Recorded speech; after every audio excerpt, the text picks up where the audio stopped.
모임에 갔는데 친한 언니가 너무 예뻐져서 온 거예요. 그래서 살이 빠져서? 언니한테 언니 얼굴에 뭐 했어? 그랬더니 언니가 임신을 하고 나니까 관리도 안 해도 되고 운동도 안 해도 되고 먹고 싶은 거 다 먹어도 되니까 거의 30kg가 그 고기랑 과일로만 찐 살이거든요. 과당을 진짜 과잉 섭취한 거죠. 옛날에 제가 살 빼는 건 선수였거든요. 원래 오르락 내리락 하고 다시 몸으로 돌아오고 이랬는데 안 돌아오는 거예요. 관리를 하는데 고열량에 한 번에 포만감 있게 많이 먹으니까 하루에 1kg씩 빠지더라고요. 먹는 것만 해서 삶이 바뀌는 게 아니라 나를 먼저 사랑하고 관리하고 싫어하는 걸로 그냥 딱 규정을 해버리고 하는 것처럼 화장도 아유 뭐 이 나이에 화장해 귀찮고 시간 아까워 뭐 이렇게 여러 가지가 얘기했는데 어쨌든 내가 그거에 대한 시도가 없기 때문에 자꾸 나에 대해서 이렇게 얘기를 하는 거거든. 설명이 말이 길어지는 거예요.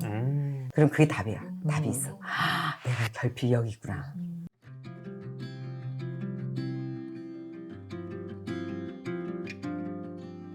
효정님은 제가 처음에 봤을 때 그 살이 많이 쪘었어 있죠. 그때 네, 우리 살이 맞아요. 쪘을 때. 그리고 그 다음번에 챌린지 때 만났나? 맞아요. 챌린지 때 만났을 때는 완전히 딴 사람 돼서 살이 쑥 빠져가지고 처음에 남편 옷 입고 왔었잖아요. 맞아요. 남편 옷 지금 입고. 에리님 네 번째 만난 건데 그 네 번째 중간에 만났어. 김주환 교수님 그때도 강의 왔고. 카톨릭 우리 사진도 때에서. 계속 찍고. 맞아요. 그래서 약간 저의 그 변천사 제가 사진 전체 사진을 잘 안 찍는데 언제 보냐면 에리님이랑 사진 전체 찍고 사진 4번 있어. 오늘도 찍고 갈 거야. 그 4번이야 이게. 이렇게 보면 진짜 격하게 많이 변화된 모습을 원래 뚱뚱할 때 사진을 잘 안 찍잖아요. 요즘엔 제 옷 입고 다녀요. 그러니까 김주환 교수님 때만 해도 남편 옷 입고 왔었는데. 맞아요. 제가 임신하면서 30kg가 쪘거든요. 임신 중에요?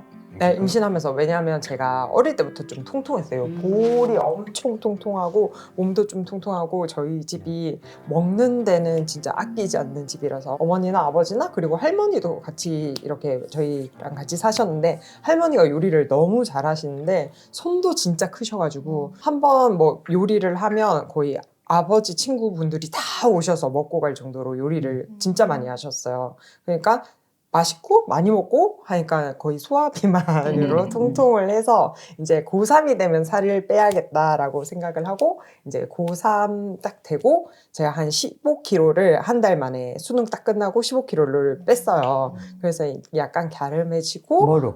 그때 헬스장을 그때는 하루에 6시간씩 있었어요. 수능 끝나고 이제 6시간. 별로 뭐 그렇게 딱히 많이 할 게 없으니까 거의 일과는 아침에 운전면허 연습장 가서 연습하고 그다음에 이제 점심 간단하게 먹고 그때 또 유행했던 게 우유에다가 식초 따서 젤라틴 상태로 만들어서 위를 속이는 다이어트가 한창 유행을 하고 있었거든요. 그러니까 네, 그건 못 해봤다. 성분이 나쁜 게 아니라 우유에 있는 무슨 성분이 산을 만나면 이게 응고가 돼서 굳어서 약간 묵처럼 변해요. 근데 그거를 그냥 마요네즈 만들어 먹는 거지.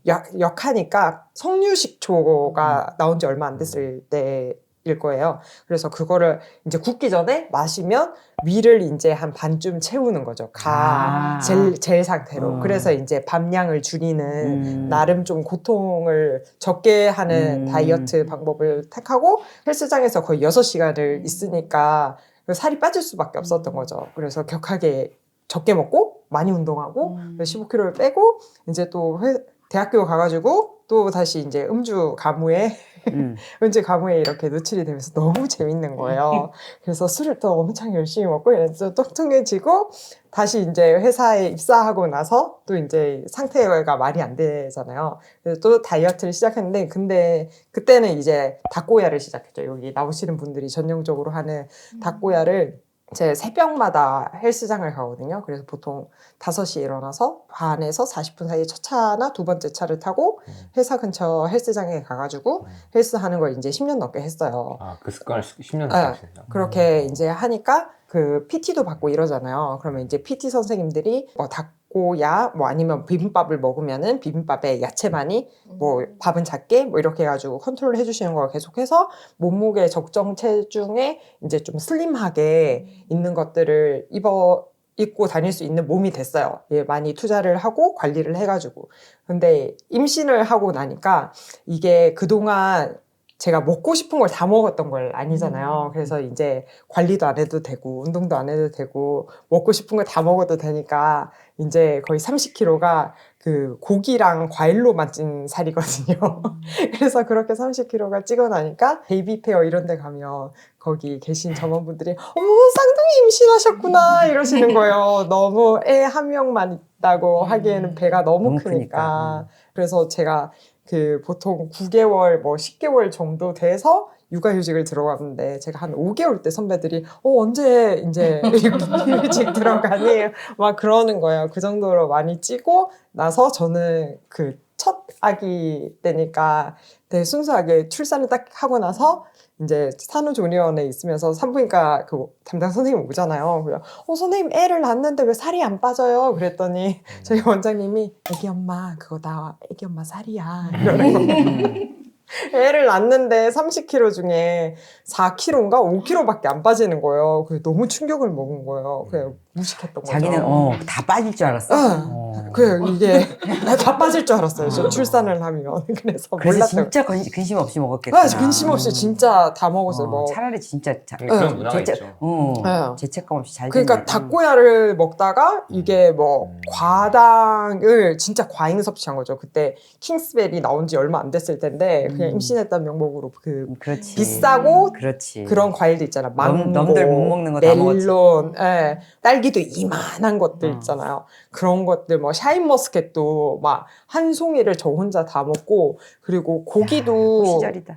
진짜 저는 기억이 안 나는데 저기 신랑이 저 만삭 때인데 고기를 구워주다 화내는 거예요. 너무 그래서 먹으니까. 너 혼자 어쩜 이렇게 다 먹냐고 그래서 아니 별로 먹지도 않는데 왜 화를 내냐 그러니까 너 혼자 지금 한 그릇 먹었다는 거예요. 그래서 좀 600g? 한 그릇 먹었다는 거예요. 그래서 야 너 적당히 구워주고 내가 먹으려고 했는데 고기가 없어 그러면서 막 화를 내는 거예요. 조금 샀네. 그렇죠. 잘못했네. 그래서 그렇게 이제 다 애를 놓고 이제 살을 빼고 휴직한 걸 끝나니까 복직을 해야 되는데 몸이 이게 거의 빼도 20kg 넘게 남아 있으니까 제 옷들이 하나도 안 들어가는 거예요. 제가 그때는 관리를 할 때라 가지고 사이즈를 좀 얇게 입었었는데 허리가 일단 치마 스커트 같은 거는 허벅지에서 안 올라가는 거예요. 그리고 상의를 타이트하게 입었어가지고 상의는 여기서부터 안 들어가는 거예요. 근데 뭔가 옷을 새로 사기에는 내가 너무 패배한 것 같더라고요, 인생에. 그리고 아기를 놓고 나니까 거의 모든 그 생활 지출이 아기 위주로 일어나잖아요. 그래서 이제 제 옷들을 살 수 없는 이제 옷들만 남아있는데 이걸 버리면은 다시는 이 옷들을 사지 못하는 거예요. 그래서 내가 기필코 빼서 내 옷들을 입겠다. 그러면서 이제 신랑 옷들을 막 빼서 입었죠. 저희 신랑이 엑스라지를 입거든요. 근데 별로 이렇게 큰 차이가 없는 거예요. 그냥 마치 내 옷인 것처럼 너무 편안함을 느껴서 그걸 계속 입고 다니다가 그래도 이제 산후 필라테스도 받고 이것저것 운동을 했는데도 이제 거의 한 15kg 빠지고 안 빠지는 거예요. 30kg에서? 식단도 나름 옛날에 제가 살 빼는 건 선수였거든요. 원래 술 먹고 친구들 만나고 이런 건 너무 좋아해가지고 그래도 적정 체중을 거의 1kg, 2kg만 이렇게 오르락 내리락 하고 다시 몸으로 돌아오고 이랬는데 안 돌아오는 거예요. 관리를 하는데. 그래서 어떡하지? 이제 나이 들어서 진짜 안 되나? 그러고 그냥 회사 한 6개월 복직하고 6개월 정도 지나서 그냥 신랑 옷 잘 입고 다니고 있었는데 모임에 갔는데 친한 언니가 너무 예뻐져서 온 거예요. 그래서 살이 빠져서? 언니한테 언니 얼굴에 뭐 있어? 그랬더니 언니가 아무것도 안 했고 그냥 살 빠졌다는 거예요. 그래서 제가 지금 약간 무식한 질문인데 뭐 먹고 뺐어? 그랬더니 언니가 야 너는 뭘 꼭 먹고 빼냐 안 먹고 빼는 거지 그러면서 내가 요즘 보는 유튜브가 있는데 이거 한번 봐라 그러면서 공유해준 게 겸님 유튜버예요. 그러면서 이제 언니도 오프라인 그 강의를 갔다 왔다 그러길래 아니 뭐 주말에 그런 데까지 가냐고 그랬더니 한번 가보래요. 그래서 이제 저희 엄마 제가 좀 보다가 괜찮은 것 같다. 그래서 저만 가려다가 이제 저희 엄마도 이제 건강 관리하셔야 되고 그럴 것 같아서 이제 같이 모시고 간 거거든요. 그러고 나서 이제 겸님 거 보면서 고열량으로 바꾸고 지방 대한 편견 이렇게 바뀌면서 고열량에 한 번에 포만감 있게 많이 먹으니까 거의 한번 이제 몸이 바뀌었나봐요, 상태가. 그 많이 빠질 때는 하루에 1kg씩 빠지더라고요. 하루 1kg. 네, 저 그냥 헬스장에 지금 다니지 한 10년 거의 중반쯤 되니까 그냥 매일 하루 그 운동 시작하기 전에 몸무게를 체크하거든요. 그러니까 매일 체크를 하는데 한참 제가 관리 타이트하게 할 때는 하루에 1kg씩 빠져서 한 주에 7kg가 빠지는 거예요. 어머머머. 근데 컨디션은 너무 좋고 그래서 한번 쫙 빼고 난 다음에 사람 컨디션이 진짜 좋아지는구나. 그리고 제가 예전에 이게 지금 언제적 얘기야? 야, 하루에 1kg씩 7 빠진 게. 제가 오프라인 강의 체겜 유튜브 만나고? 네 강의 갔다 왔어요 그러면? 강의 갔다 와서 김수환 교수님은 그건 5월이잖아요. 아니요 최겸님 강의 듣고 김주환 교수님 강의를 갔어요. 네, 카톨릭대에서 하는 거 단독 강의. 네. 그리고 겸엑스도 갔었다. 생각보다 제가 많이 갔었네요. 네, 근데 그러면서 부종이 좀 많았나 보네 근데. 어떤 거요? 어쩌면 이제 수분도 좀 많이 이렇게 네. 붙잡고 제가 있었던 것 같은데. 에리님 그 영상 보면서 너무 느껴요. 제가 하체 비만이에요. 하체 비만이고 그 하체 다리가 쥐가 너무 나가지고 전 밤에 자다가 쥐 나서 깨는 날이 너무 많았어요. 자다 쥐나서. 네, 자다 종아리에 쥐가 진짜 많이 나요. 그래서 자다가 소리 질러요. 너무 아프니까. 그러면 이제 옆에서 신랑이 다시 주물러주고. 야, 그러고 보니까 나도 진짜 그랬네. 아래층에서 소리를 지르면 영석이가 이제 뛰어내려와갖고 막 다리를 피겨갖고 맞아요. 배로 누르고 막 그런 것도 있었네, 나도. 그리고 발이 이게 굳어져요. 지 안 나네, 진짜. 발 부분이 여기서부터 쫙 이 종아리까지 쥐가 나면 이 발이 안 움직여요. 그래서 이걸 당겨서 좀 근육을 풀어보려 하다가 안 되니까 막 침대에서 떨어지고 네, 막 그랬었거든요. 그러니까 혈액순환이 안 됐었던 것 같아요. 그래서 그랬구나, 나도. 그 어느새인가 없어졌네. 요즘엔 소리 안 지르고 밤에 너무 편안하게 자고 겸님 그 말할 중에 너무 공감이 갔던 게 수면이랑 숙면이랑 구분해야 된다고. 그러니까 제가 친구들 만나는 것도 좋아하고 막 모임 가는 것도 좋아하고 그래서 싱글 때 뭐 약속이 많으면 주 7일 약속이 있었어요. 그래서 막 평일에 주 7일 하면서 제가 회사 가는 날은 한 번도 헬스장을 빠진 적이 없어요. 그러니까 그걸 하려면 그런 식 엄청나죠. 술 먹고 집에 가서 자고 일어나서 씻고 이러려 하면 2-3시간씩밖에 못 자는데도 그거를 계속 했는데 나는 푹 자니까 괜찮다고 생각했거든요. 근데 그거 그냥 수면이었던 거예요. 그러니까 취한 상태에서 거의 가수면했었던 거죠. 그러니까 거의 뭐 젊고 체력이 그나마 운동 많이 할 때니까 웨이트도 많이 할 때고 그래서 그때는 몸이 이제 견뎠는데 아마 간은 많이 힘들었던 것 같아요. 그래도 그게 견딜 수 있었던 건 주말에 엄청 몰아서 자는 스타일이었거든요. 주말은 알람 다 꺼놓고 눈 뜨고 싶을 때 눈 뜨고 그래서 그나마 견뎠는데 이제 복직하고 나니까 너무 힘든 거예요. 그래서 저는 체력이 없어서 힘든 건 줄 알았거든요. 근데 그것보다 아기가 일단 밤에 잘 깨잖아요. 아기가 밤에 잘 깨니까 숙면이 안 돼서 그런 거였는데 이제 분리수면 하면서 푹 자니까 컨디션도 좋아지고 살도 진짜 너무 잘 빠지는 거예요. 근데 그거는 옛날에 제가 PT를 오래 할 때 저희 PT 선생님도 그랬거든요. 살 빼고 싶으면 무조건 많이 자야 된다. 회원님이 지금 가서 그냥 씻고 바로 자라고. 근데 그거를 미인은 장꾸러기인가 봐. 그거를 그때 이제 말했던 게 이 수업을 들으면서 연결돼가지고 이제 퍼즐이 맞춰지는 거죠. 주변에 제가 뭐 선배님들한테도 얘기를 하거든요. 선배님 이러면 수면이 도움이 되는 게 아니라 TV 같은 것도 좀 어두운 조도에서 보시고 있는데 이거를 사람들이 아까 말씀드렸잖아요. 이게 들을 준비가 안 돼 있는데 그렇죠. 말을 하면 이게 잔소리밖에 안 되더라고요. 맞아. 그래서 초반에는 막 열정이 있을 때는 막 말하고 다녔는데 요즘에는 그냥 필요하고 살 왜 이렇게 많이 뺐어? 이렇게 물어보는 사람한테만 얘기를 하지 얘기를 안 하게 되더라고요. 근데 진짜 효과 많이 봤어요. 그 언니가 천사였네요. 그 언니가 그때 그 언니예요? 가톨릭 때 같이 오신 분? 거기 동갑 친구예요. 근데 그 친구도 겸님 겸엑스에서 만난 친구예요. 거기서 만난 사람이 친구였다고요? 만나서 얘기하다 보니까 동갑이더라고요. 그 친구도 완전 저랑 같이 저 MBTI가 잘 없는데 그 친구는 완전 저랑 똑같은 MBTI인 거여서 완전 열정 만렙이라서 저도 좀 일찍 가서 앞쪽에 앉는 스타일인데 그 친구는 몇 시간 전에 와가지고 맨 앞줄에 있는 거예요. 그래서 우와 되게 열정적이다 그랬는데 어쩌다가 옆자리에 앉아서 얘기하게 됐는데 이게 같은 사람끼리 공감을 일으키면서 같이 에너지가 커지고 또 같은 관심사니까 금방 또 친해지더라고요. 그래서 이제 연락처 교환하고 뭐 강의 있으면 같이 가고 김주환 교수님 강의는 그 친구가 추천해줘서 가게 됐어요. 그러니까 그 친구는 김주환 교수님 강의 때문에 겸엑스에 온 거예요. 저는 겸님 때문에 겸엑스에 간 거고. 나는 원래 친구인 줄 알았어. 아 진짜? 둘이 약간 성향이 똑같고 막 제가 스케줄을 쓰는데 본인도 약간 기겁하면서 본인의 스케줄을 보여줘? 스케줄을 보여줘.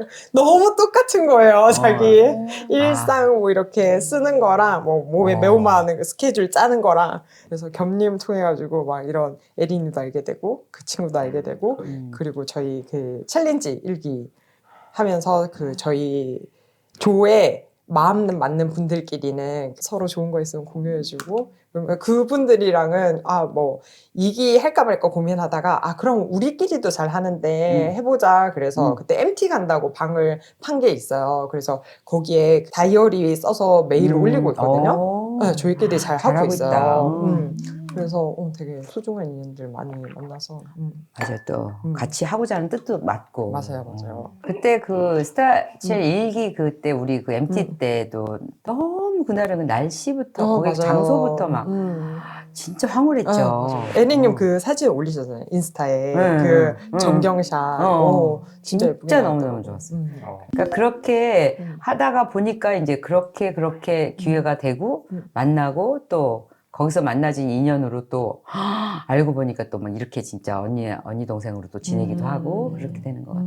그래서 아까 사람이 많이 바뀌었다 했구나. 맞아요. 바뀌었어. 만나는 사람도 바뀌고 카톡에 대화를 많이 하는 대화방도 많이 바뀌고 마인드가 바뀌니까 관심사도 바뀌게 되고 교류하는 사람도 조금씩 알게 모르게 바뀌게 되고 그리고 일단 에너지 뱀파이어들 차단하고 아니 나쁜 거 안 먹는 게 더 중요하다고 그러시잖아요.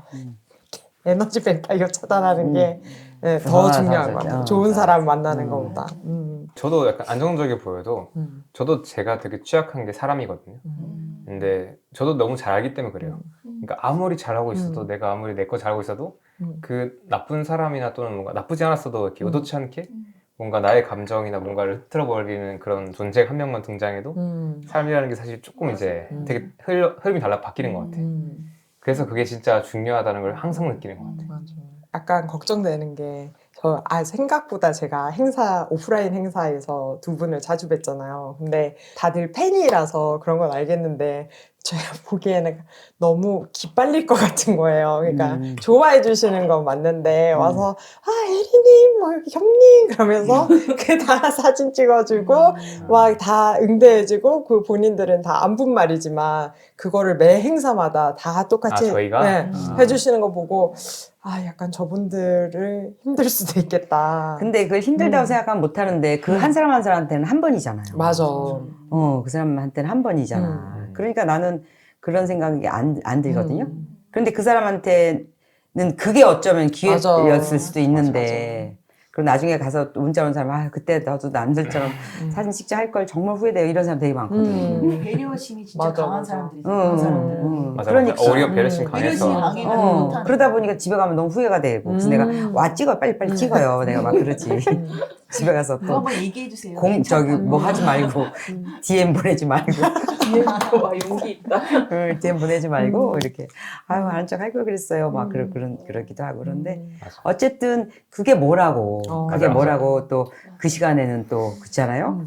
근데 나는 내 얘기를 그냥 했을 뿐인데 누군가는 그때 그 소리 때문에 다시 해봐야지 이럴 수도 있잖아요. 맞아. 그러니까 그거 의미를 너무 잘 아니까 이제 하나도 이제 그런 거에 다른 거에 대한 생각 자체가 없지. 저한테도 기회죠. 어쨌든 제가 잘 살 수 있는 기회지. 그러니까 어떻게 보면 그런 의미를 딱 생각을 해보면 이번에는 정말 진짜 헌신할 기회다. 사실 알고 보면 헌신은 아니에요. 맞아요. 나한테 돌아오는 게 더 많으니까. 그런데 이제 그런 마음으로 하면 이제 진짜 막 진짜 그 시간이 행복하지. 그 레몬티도 그냥 내가 아이디어 내서 그냥 해서 가져간 거잖아. 지난번에. 근데 아침에 요가 끝나고 그게 그렇게 좋았고 맞아. 그때 요가 끝난 그 느낌이랑 그 날씨랑 그 옥상에 맞아. 그게 너무 좋았었거든요. 그리고 나서 딱 났을 때 그 따뜻한 그 레몬티를 딱 먹을 때 막 그 너무 맛있거든. 그러니까 그거를 먹었던 그 느낌이 좋아서 내가 이번에도 하자고 내가 그랬죠. 설명하자면 그 일기 챌린지, 12 챌린지 하는 사람들 이제 MT가 있었는데 그게 가을이었죠.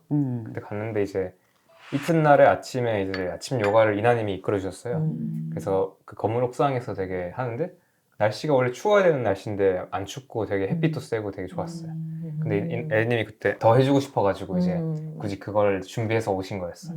그래서 끝나고 차 마시는데 그냥 완벽했던 것 같아요. 이거 완벽했지. 완벽해서 아, 야, 이거는 계속했으면 좋겠다. 너무 좋다. 예리님이랑 겸님 때문에 진짜 삶이 바뀌는 사람이 많은 것 같아요. 진짜 많아. 그러니 내 삶이 오늘 안 바뀌겠어. 내 아니, 삶이 이 더 잘 눈 바뀌지. 화장만 해도 저는 아, 눈화장 배우신 거예요?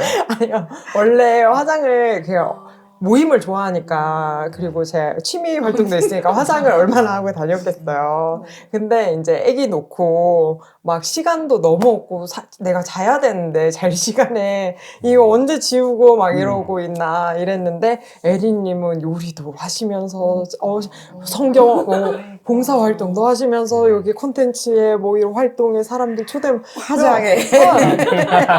그 다 집도 정리하시고 화장도 하고 막 깔끔하게 지내시고 보면서 아 이게 내 먹는 것만 해서 삶이 바뀌는 게 아니라 나를 먼저 사랑하고 맞아. 관리하고 그렇지. 그래서 그냥 제가 또 이거 시작하면서도 몸무게 약간 확 떨어졌다가 다시 치팅하고 올라갔다가 확 떨어졌다가 이랬는데 이제 확 떨어졌다가 다시 올라가고 이게 회복이 잘 안 되는 거예요. 그래서 아 내가 너무 좀 느슨해지고 관리가 안 되는 것 같다. 나를 일단 음식 말고도 관리를 하자 그래서 화장을 시작했는데 진짜 효과 있어요.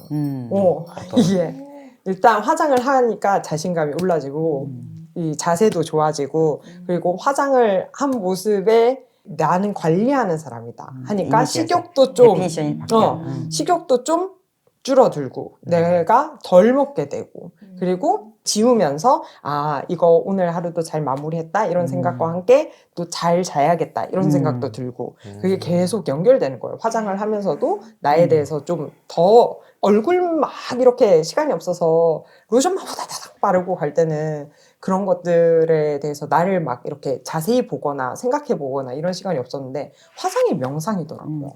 내가 스킨 로션은 어, 기본적으로 스킨 로션 뭐 영양 크림 막 예를 들면 뭐 그거는 진짜 너무 땡기니까 할 수 없이 하고 간다 그런 건 그건 끌려가는 거고 화장은 나한테 쓰는 시간이고 맞아요, 맞아요. 화장은 앉아서 나한테 써주는 시간이야. 그러면 그게 무슨 딴 사람이 어떤 의미가 있는 게 아니라 거울 속에 내가 보면서 비포 애프터가 있잖아. 맞아요. 그래서 딱 정리돼서 나가면 자동차 싹 세차하고 나가는 거하고 똑같아요. 그리고 또 하기 싫은 날은 느슨하게 있고 그것도 너무 좋고 또 리셋하고 싶은 날은 또 하고 그렇게 해서 쨍하게 하고 그러고 나서 아니면은 그냥 한없이 그냥 아무것도 안 하고도 나갈 수 있고 그러니까 그게 그 선택지를 하나 더 주는 건데 그렇게 해서 딱 내가 리셋하고 딱 드레스업 해갖고 나갈 때 느낌이 틀려요.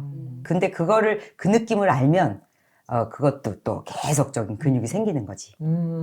그리고 너무 좋아요. 그리고 이렇게 거울 속에 내가 나를 자꾸 보잖아요. 아 그러면 이제 정리를 하는 거지 자꾸. 명상이지. 진짜 맞아요. 화장실 명상이지. 그냥 막 이렇게 꾸미는 게 아니라 예전엔 그냥 막 잘 보이고 싶어서 뭐 더 얼굴 작아지고 싶어서 막 쉐딩하고 이런 거였더라면 요즘엔 그냥 거울 속에 나 천천히 보는 느낌? 그런 느낌이라서 그렇지. 오히려 아 오늘 눈이 충혈됐네. 피곤했구나. 잠이 좀 그랬구나 맞아. 이렇게 느끼고 그러니까 어쨌든 화장하는 동안에는 그 시간이 나한테만 쓰는 시간이니까 그것도 좋아요. 맞아요. 그때 챌린지 갔을 때도 그때 질문하라 그랬더니 누가 샤도우 뭐예요? 어디 거예요? 펜슬 어디 거냐? 펜슬 어디 거예요? 왜냐면은 그게 똑같은 마음이에요, 여자들은. 그러니까 내가 부엌이 싫어서 원래 싫어서 안 한다고 딱 그래서 나는 싫어하는 걸로 그냥 딱 규정을 해버리고 하는 것처럼 화장도 아유 뭐 이 나이에 화장해 뭐 귀찮고 시간 아까워 뭐 이렇게 여러 가지가 얘기했는데 어쨌든 내가 그거에 대한 시도가 없기 때문에 자꾸 나에 대해서 이렇게 얘기를 하는 거거든 설명이 말이 길어지는 거예요. 그렇지 않으면 했구나 좋다 까지고 그래 그래 그럼 나도 기회 되면 해볼까지 나는 이래서가 뭔가 내가 나에서 설명을 하고 있으면 그거는 내가 설명하고 있구나 느낌. 맞아. 뭔가 불편하고 벤자민 디스렐리인가 그분이 그 영국 수상이었대 19세기. 그 사람이 한 명언 중에 제일 저기가 그거래잖아. Don't explain, never explain, never complain. 그러니까 어쨌거나 컴플레인하고 explain 설명하고 있는 거는 계속 나한테 그런 마인드셋을 계속 주니까.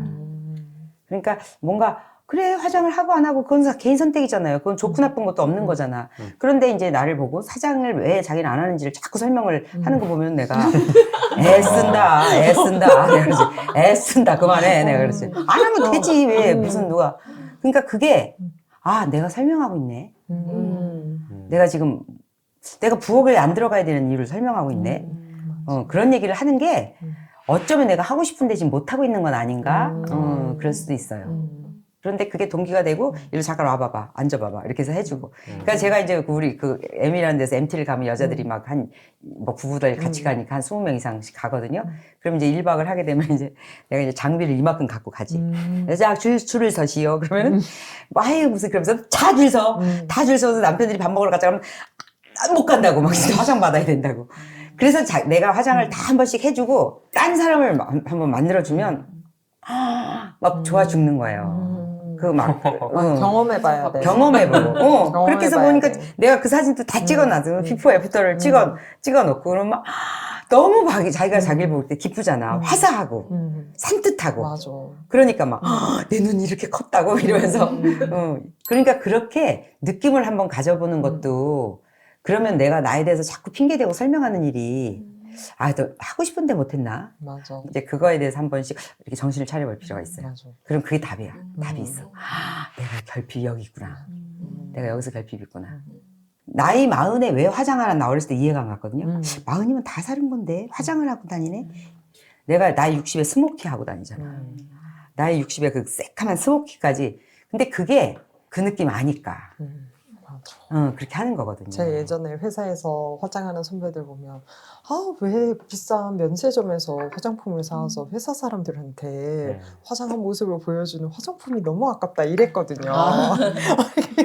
그러니까 그거를 회사 사람들한테 쓴다고? 왜 잘 보이려고 화장품을 바르는지 그러니까 밖에 나가서 화장을 하는 거는 뭐 잘 보이거나 아니면 그게 뭐 다른 사람 건 줄 알았지. 내 화장이 다른 사람을 위해 써야 된다고 생각할 때. 그렇게 생각해서 저는 모임 있을 때만 화장을 했는데 근데 요즘에는 회사 갈 때 화장을 해요.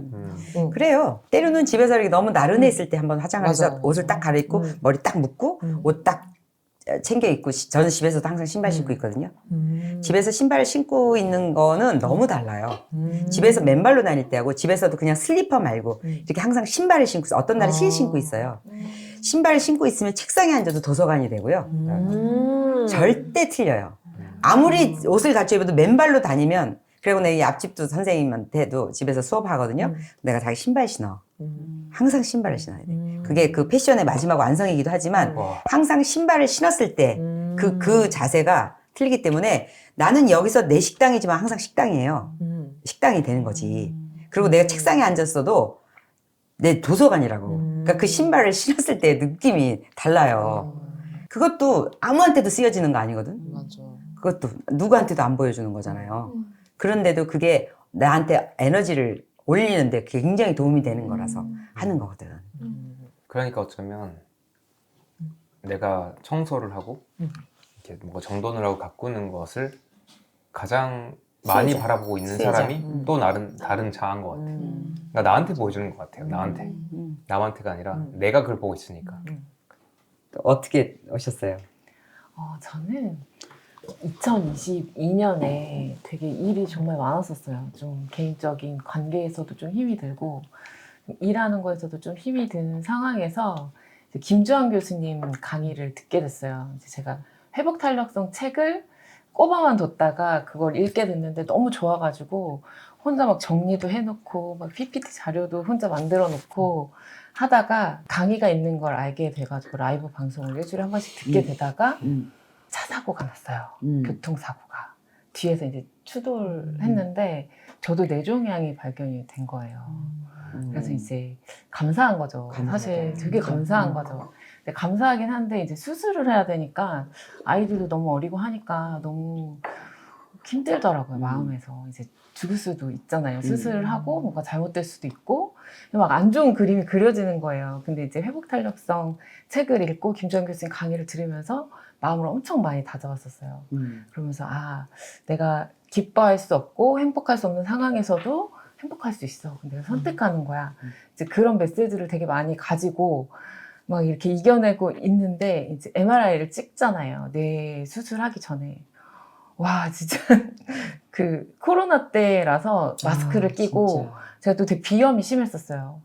비염으로 코가 막힌 상태에서 마스크를 쓰고 무슨 케이스를 딱 올리고 그 위에 또 무슨 장비 같은 걸 딱 올렸는데 순간 이 공포가 막 찾아오는데 숨이 막힐 것 같고 공황장애 증세처럼 막 오는 거예요. 그래서 제가 못하겠어요 하고 못 찍겠다고 하고 딱 중단을 했어요. 근데 그때부터 이제 생각에 막 잠긴 거예요. 내가 죽음을 엄청 두려워하고 있구나.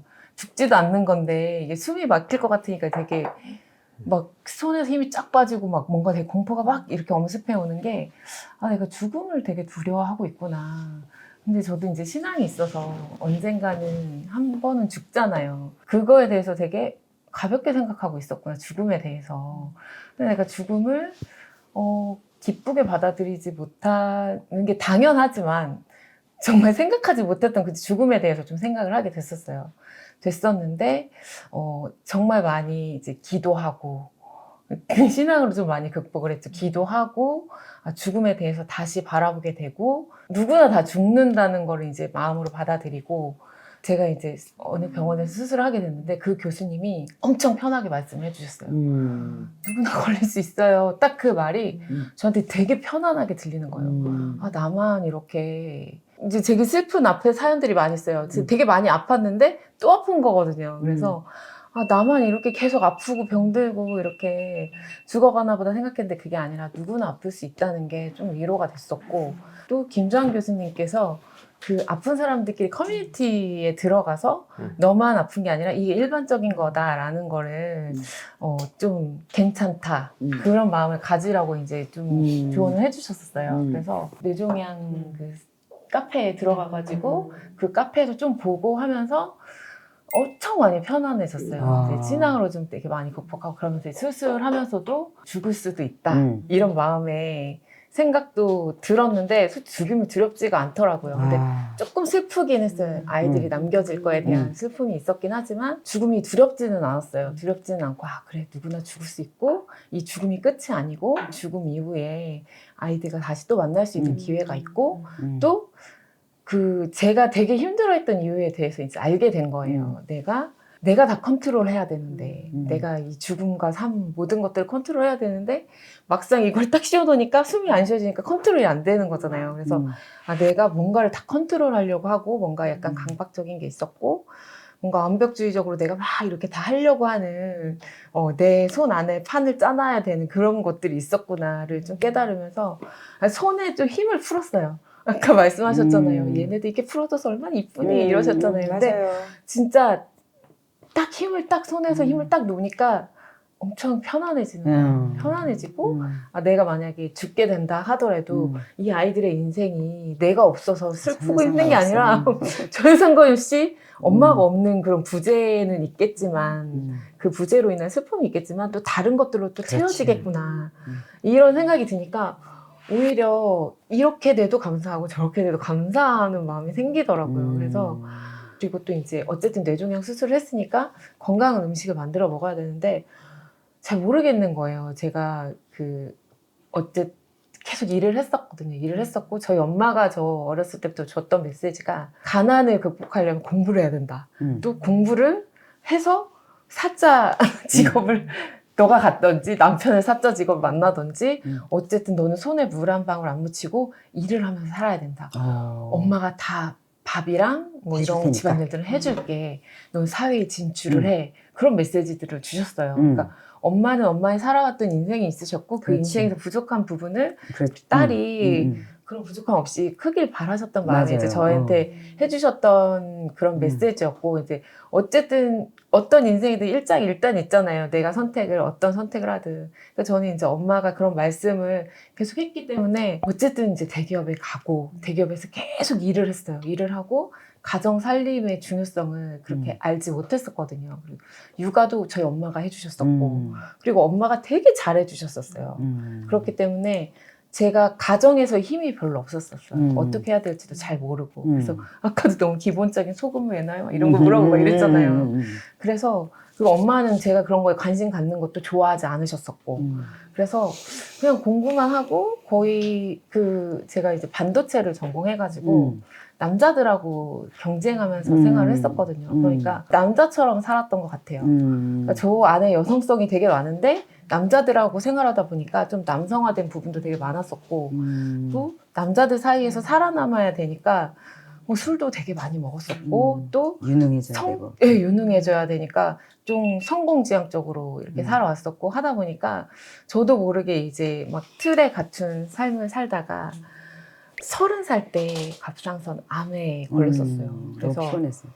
너무 이제 막 지치고 힘들고 술도 엄청 많이 먹었었고, 어쨌든 사회생활을 계속 술과 함께 생활했었거든요. 그리고 또 맛있었고 맛있었어요. 게다가 맛있었지. 맛있었어요. 술도 잘 취하지도 않았었고, 그리고 또 직장 생활도 잘해야 됐지만 또 남자들 생활이 술도 잘 마셔야 되거든요. 근데 제가 그 안에서 너희들보다 더 잘 마셔.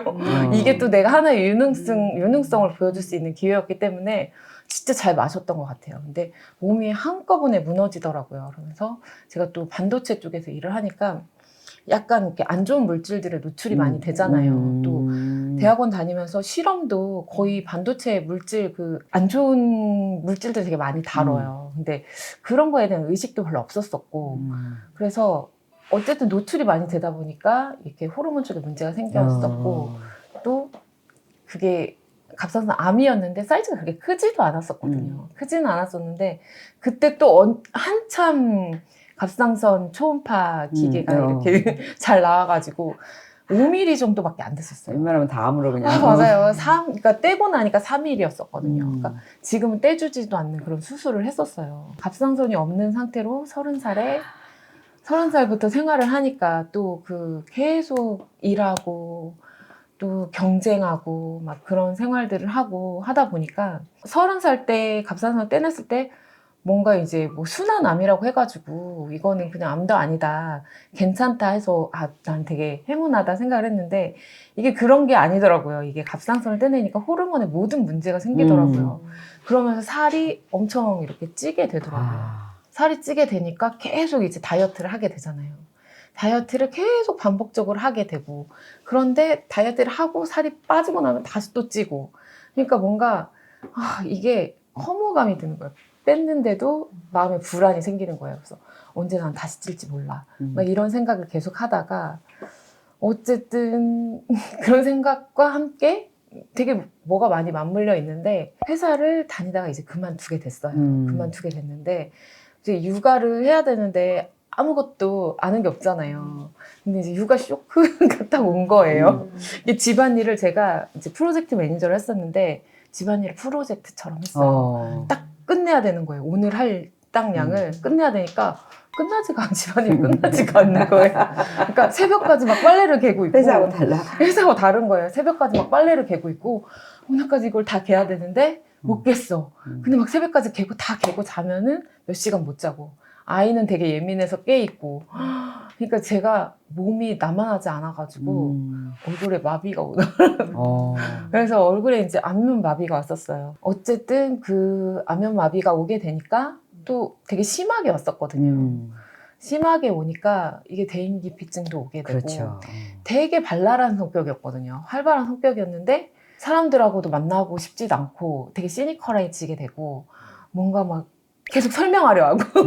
네네. 네, 맞아요. 또 남의 시선을 의식하게 되고, 저도 모르게. 이제 그런 굴곡의 세월들을 보내오다가 22년에 차 사고가 나면서 뇌종양이 발견되면서 저의 인생을 다 되돌아보고 다 내려놓고 진짜 하던 찰나에 김주환 교수님 거 수업 듣고 하다가 갑자기 김주환 교수님 거 듣다 보니까 알고리즘으로 어떤 남성분과 함께 차에서 차에서 인터뷰를 하시는 거예요. 아. 그래서 교수님이 또 어떤 남성분인데 유튜버신가? 되게 유명하신가 보다. 초대되셨네 하면서 막 설거지를 하면서 이렇게 보고 있었어요. 근데 제가 이제 김주환 교수님한테 들었던 건 이제 마음 명상, 그리고 마음 챙김, 뭐 자기 돌봄 이런 것들을 배웠는데 사실 저는 실제적으로 제 생활을 바꿨어야 되는데 어떻게 해야 될지를 잘 몰랐었거든요. 그러니까 다 밀가루도 먹고 있었고, 그리고 설탕 뭐 이런 것도 그때 막 딸기가 봄이니까 딸기가 엄청 많이 나와가지고 막 그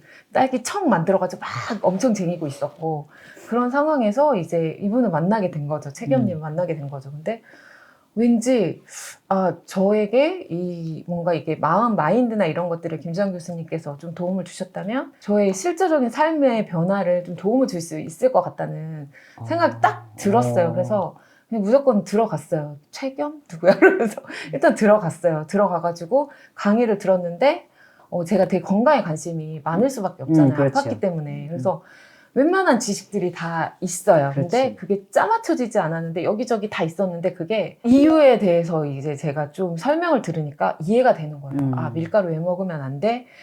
그 이유에 대해서도 알겠고, 기름도 뭐 이렇게 저는 올리브유가 좋은 건 알고 있었는데 뭐 포도씨유, 뭐 들기름, 참기름 그 왜 안 좋은지 몰랐고, 참기름 뭐 이런 게 왜 안 좋은지 몰랐었거든요. 그리고 카놀라유도 왜 안 좋은지 몰랐었거든요. 근데 그런 공정들을 보여주면 설명을 해주시는 게 저한테는 되게 많이 와닿았었어요. 그렇구나. 그래서 기름도 다 버리고 진짜 설탕도 다 버리고, 그게 5월 22일이에요. 2023년 5월 22일 날 강의를 듣고 다 버렸는데, 버리긴 했는데 이제 어떻게 뭘 해야 될지 모르겠지. 요리를 해본 적이 없잖아요. 근데 또 알고리즘에 의해서 이제 기법이 떴어. 에리 영상이 딱 뜬 거예요. 그래서 뭐지? 저기 밥도 해주네? 찾아오는 거지. 밥도 해주네? 그래서 갑자기 눈물이 막 나는 게 내가 선택됐구나. 이런 마음이 딱 들었어요. 내가 살겠구나, 이렇게 이제. 맞아요. 근데 눈물 나네. 이런 어려움들이 있었는데 엄청 노력해서 내가 찾고 찾았는데 뭔가 실제적인 방법을 주신 거지. 다 와닿지 않았었거든요. 근데 실제적으로 내가 할 수 있는 방법을 내가 강박을 갖지 않고 편안하게 배울 수 있는 기회가 되겠다. 그래서 저 원래 사연 같은 그런 거 쓰지도 않거든요.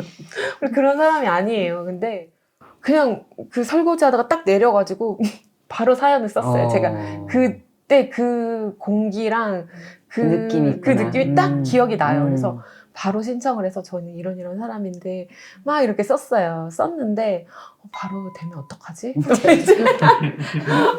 나는 그냥 사실 밥을 먹고 싶어서 가긴 하는 건데 바로 되면 어떡하지? 여기서 뭔가 이야기들을 많이 해야 되는데 아무것도 몰라서 왔어요. 먹고 싶어서 왔어요. 이렇게 하고 싶지는 않았어요. 사실. 깜찍하게. 네네. 그렇게 하고 싶지는 않았던 게, 저는 이제 몸이 조금 호르몬 쪽에 문제가 있었고, 봄에 신청을 했으니까 겨울쯤 됐으면 좋겠다. 왜냐면 이제 그런 생각을 하고 있었어요. 왜냐면 내가 이것들을 다 해보고 내 몸에 정말 어떤 변화들이 일어났는지 제가 체크를 해보고 여기에서 좀 얘기를 해줄 수 있었으면 좋겠다 이런 생각을 했었거든요. 너무 빨리 되면 좀 미뤄야겠다 생각했는데 안 불러주시는 거예요. 그래서 아예 안 불러주시네. 불러주시면 좀 미루려고 했는데 막 이렇게 생각을 하고 있었는데, 이제 5월 달에 5월 22일 날 제가 그 영상을 처음 보고 에리님 영상 5월 30일 날 봤어요. 그때부터 어쨌든 제가 적용하면서 다 시작을 하고 다 내 모든 그런 음식이나 그런 것들을 한 100일 동안은 저도 바꿔보자. 세포가 100일 주기로 바뀌니까 100일 동안은 이제 무조건 이거를 클린하게 해보자 해가지고 거의 100일을 정말 클린하게 했어요. 근데 일주일에 1kg씩 빠지더라고요. 진짜 저 살 빼려고 한 게 아니거든요. 그때 살은 어땠어요? 살이 쪄 있었죠. 계속 부어 있었고 체지방률이 41%였었어요. 거의 41%였는데 지금 28% 정도 돼요. 와.